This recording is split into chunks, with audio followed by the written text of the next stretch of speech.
السلام عليكم. لو عندك بقى صدر فرخة مش عارفة تعملي بيه ايه، الوصفة دي هتكون حلوة قوي وهتطلع معاكي مقرمشة كده من بره وطرية ومن جوه وطعمها بجد خطير. اول حاجة معايا صدر فرخة وكان متقطع تقطيع بانيه عادي، لو كامل هتقطعي اي تقطيع، احنا كده كده هنضربه في الكب. هضيف عليه معلقة صغيرة من الفلفل الاسود، معلقة صغيرة من الملح، هضيف عليه بهارات فراخ برضو معلقة، وتوم باودر وبصل باودر، بس كده. مش بنضيف حاجة تانية. وطبعا البيكنج باودر مهم علشان ينفش معاكي وما تكونش الفراخ مكتومة او كده. هنضربها بقى. اهم حاجة ما تخليهاش ناعمة قوي، خلي فيها كده قطع من الفراخ، بيكون طعمها حلو قوي لما تلاقي قطع من الفراخ بتحسي بيها كده. هنجيب بقى صينية وفيها كيس تلاجة او اي كيس عندك يكون نضيف، وهتبتدي انك تفردي عليها خليط الفراخ. هنغطيها بكيس تاني، بس الكيس اللي فوق ده بيكون مدهون بالزيت علشان ما تلزقش معاكي وانتي بتفرديه، لان الخليط بيكون طري قوي وبيلزق. شايفين بقى عشان دهنته بالزيت وانا برفعها الوش متساوي ومش بيلزق فيها. قطعيها بقى الشكل اللي تحبيه، على شكل مكعبات، على شكل مستطيلات، الشكل اللي تحبيه. وممكن نعملها على شكل كور ونحشيها من جوه اي نوع جبن تحبيه، هتكون حلوة قوي. بس اهم حاجة تكوني دهنة ايديكي بالزيت علشان ما تلزقش. هغطيها وادخلها الفريزر من 4 إلى 5 ساعات لحد ما تتجمد معايا.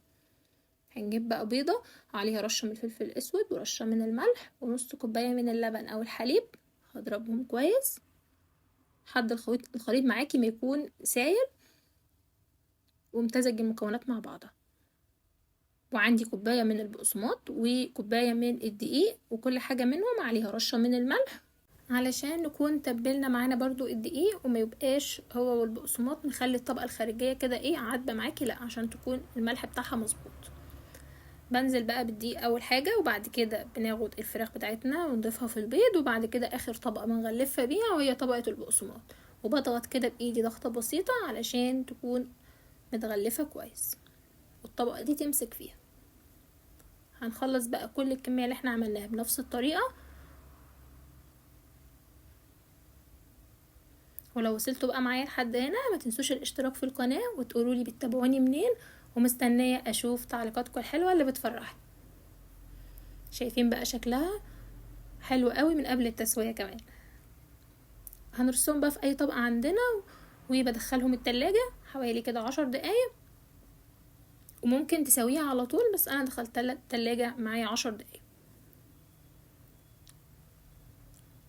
شايفين من صدر فرخة عملنا كام قطعة؟ فبجد حلوة قوي، وخاصة لو عندنا اعداد كتيرة لا هتنجز معانا.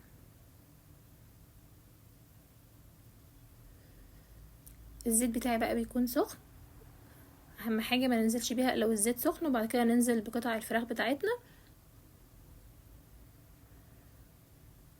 خلي النار بقى متوسطة معاكي عشان تستوي من جوه. لاحظي ان احنا كنا مجمدين الفراخ، فعشان تاخد وقت معاكي كويس وتستوي. لو النار عالية هتاخد طبقة لون من بره من عن الجنبين، وهتلاقيها من جوه لسه مستوتش. فخلي النار معاكي هادية او متوسطة، يعني في الاول تسخني الزيت وبعد كده نهدي النار علشان تستوي معانا من جوه كويس قوي.